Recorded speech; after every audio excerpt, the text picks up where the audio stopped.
Hi friends, welcome back to my channel. Hope you all are doing good. Today I am making a tricolor badge for Independence Day. For this, take an old badge, then place this on a sheet of paper and draw an outline. Cut along the outline, you get a circle.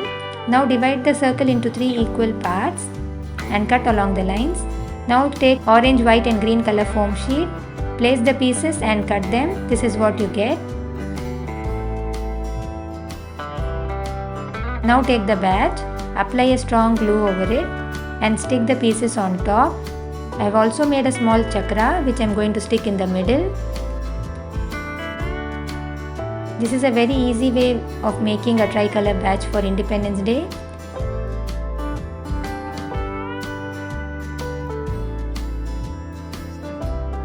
And that's it, our tricolor badge is ready. I hope you all like the video. Please like, share and subscribe to my channel. Thanks for watching. Take care. Bye bye.